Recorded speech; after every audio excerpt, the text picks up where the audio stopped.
ஆடு வளர்ப்பு என்பது இந்தியாவில் மிகப் பழமையானதுடன் இன்று மிகுந்த வருமானம் தரக்கூடிய ஒரு சிறந்த தொழிலாக மாறியுள்ளது.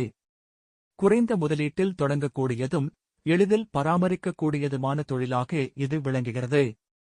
கிராமப்புற மக்களுக்கு பொருளாதார நிலையை மேம்படுத்தும் ஒரு வழியாகவும், நகரப் பகுதியில் வாழ்பவர்களுக்கு கூடுதல் வருமானம் தரும் பக்க தொழிலாகவும் இதை நடத்த முடியும். ஆட்டுப் பண்ணை தொடங்க முதலில் சரியான இடத்தை தேர்வு செய்வது முக்கியம். காற்றோட்டம் நன்றாக இருக்கும், வெயில், மழை, குளிர் ஆகியவற்றிலிருந்து பாதுகாப்பு தரும் சுத்தமான நிலம் பண்ணைக்காக இருக்க வேண்டும். பண்ணை அமைப்பது சிரமமாக இருக்கக்கூடாது. அதாவது தண்ணீர் வசதி, பசும்புல் உற்பத்தி செய்ய நிலம் போன்றவை அருகில் இருந்தால் சிறந்தது. பண்ணைக்கு குடிசை அமைக்கும்போது அது வலுவானதாய் இருக்க வேண்டும். தரையில் நீர் தேங்காதவாறு ஏற்பாடு செய்ய வேண்டும். சுத்தம் காக்கும் வகையில் அடிக்கடி கழிவுகளை அகற்ற வேண்டும். ஆட்டு இனங்களை தேர்வு செய்வதும் மிக முக்கியம். இந்தியாவில் பல்வேறு சிறப்பான இனங்கள் உள்ளன. மலபாரி, போயர், உசிலம்பட்டி, சீராகி, கன்னி ஆகியவை அதில் குறிப்பிடத்தக்கவை. எந்த இனத்தைக் கொண்டாலும் ஆரோக்கியமான குட்டிகளைக் கொண்டு தொடங்க வேண்டும். தடுப்பூசி போட்டிருக்கும் குட்டிகளை மட்டுமே வாங்குவது நல்லது. ஆரம்பத்தில் குறைந்த எண்ணிக்கையிலான ஆடுகளை வாங்கி அனுபவம் பெருகிய பின் எண்ணிக்கையை அதிகரிப்பது சிறந்த நடைமுறை. ஆடுகளுக்கு உணவு வழங்கும் போது பசும்புல், வைக்கோல், தானிய கலவைகள், இலைகள் போன்றவற்றை சேர்த்துக் கொடுக்க வேண்டும். போதுமான அளவு சுத்தமான தண்ணீர் அவசியம். பசும்புல் உற்பத்தி செய்ய தனி நிலம் இருந்தால் தினசரி உணவுக்கான செலவுகளை குறைக்க முடியும். தினமும் முறையான நேரத்தில் உணவு கொடுப்பது அவற்றின் வளர்ச்சிக்கு முக்கியம்.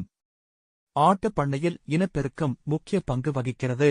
ஒரு ஆண் ஆட்டுடன் 20 முதல் 25 பெண் ஆடுகள் இருந்தால் போதுமானது. நல்ல பராமரிப்பு இருந்தால் பெண் ஆடுகள் ஆண்டுக்கு 2 முறை குட்டிகளை பெறும். குட்டிகள் பிறந்த பின் அவற்றை பாதுகாப்பாக வளர்க்கும் வசதி பண்ணையில் இருக்க வேண்டும். அவற்றுக்கு தனித்துவமான பராமரிப்பு அளிக்க வேண்டும். சுகாதார பராமரிப்பு ஆட்டுப் பண்ணையில் தவிர்க்க முடியாத ஒன்று. ஆடுகளுக்கு காலந்தோறும் தடுப்பூசி போட வேண்டும். நோய் தாக்காமல் இருக்க சுத்தம் பேண வேண்டும். மருத்துவ பரிசோதனைகள் செய்ய காலம் தவறாமல் விலங்கு மருத்துவரின் ஆலோசனையை பெற வேண்டும். நோய் பரவாமல் தடுக்க சுத்தம், சுகாதாரம் ஆகியவற்றில் அலட்சியம் காட்டக்கூடாது. ஆடு வளர்ப்பு தொழிலில் வருமானம் பல்வேறு வழிகளில் கிடைக்கிறது. ஆட்டின் இறைச்சி சந்தையில் எப்போதும் நல்ல விலையேற்றத்தில்தான் இருக்கும். அதேபோல் ஆட்டின் பால், தோல் மற்றும் குட்டிகள் கூட வருமானம் தரும். பண்டிகை நாட்களில், குறிப்பாக பக்ரீத் போன்ற பண்டிகைகளில் ஆடுகளுக்கு மிகுந்த தேவை இருக்கும். அப்போது அதிக விலையில் விற்கும் வாய்ப்பு இருக்கும். எனவே ஆட்டு வளர்ப்பு தொழில் வருடம் முழுவதும் வருமானம் தரக்கூடியதாய் அமைந்து சில காலங்களில் கூடுதல் லாபமும் தரும். ஆடு வளர்ப்பு தொழிலை தொடங்குவதற்கு மிகப்பெரிய முதலீடு தேவையில்லை. சிறிய அளவில் தொடங்கி அனுபவம் சேர்த்துக் கொண்டு மெதுவாக பண்ணையை விரிவுபடுத்தலாம். ஆரம்பத்தில் 10 முதல் 20 ஆடுகளுடன் தொடங்கினாலும் சில ஆண்டுகளில் அதனை 100க்கும் மேற்பட்ட எண்ணிக்கையாக்க முடியும். பண்ணையை மேம்படுத்தும் போது பசும்புல் நிலம், மருத்துவ வசதி, சந்தை தொடர்பு ஆகியவற்றில் கவனம் செலுத்த வேண்டும். ஆடு வளர்ப்பு தொழில் சமூகத்தில் வேலைவாய்ப்பையும் ஏற்படுத்துகிறது.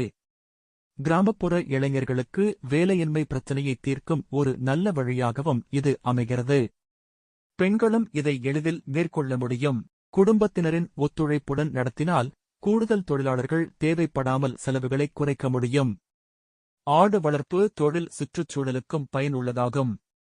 ஆடுகளின் கழிவுகளை உரமாக பயன்படுத்தி நிலத்தை சீராக்க முடியும். பசும்புல், மர இலைகள், வேளாண் பக்க விளைவுகள் அனைத்தையும் உணவாகக் கொண்டு பயனுள்ளதாக மாற்றும் தன்மை கொண்டது. இதனால் இயற்கையை பாதிக்காமல் இயற்கை வளங்களை பயன்படுத்தும் தொழிலாகவும் இது விளங்குகிறது. முடிவாகச் சொல்ல வேண்டியது என்னவென்றால், ஆட்டுப் பண்ணை வைப்பது குறைந்த முதலீட்டில் அதிக லாபம் தரும் ஒரு தொழில். சரியான திட்டமிடல், இடத்தேர்வு, இனத்தேர்வு, உணவு, பராமரிப்பு, சுகாதாரம் போன்றவற்றில் கவனம் செலுத்தினால் இது மிகவும் வெற்றிகரமான தொழிலாக மாறும். தனிநபர் வாழ்க்கையை முன்னேற்றுவதோடு சமூகத்திற்கு வேலைவாய்ப்பையும் பொருளாதார வளர்ச்சியையும் அளிக்கும் தொழிலாக ஆட்டு வளர்ப்பு விளங்குகிறது.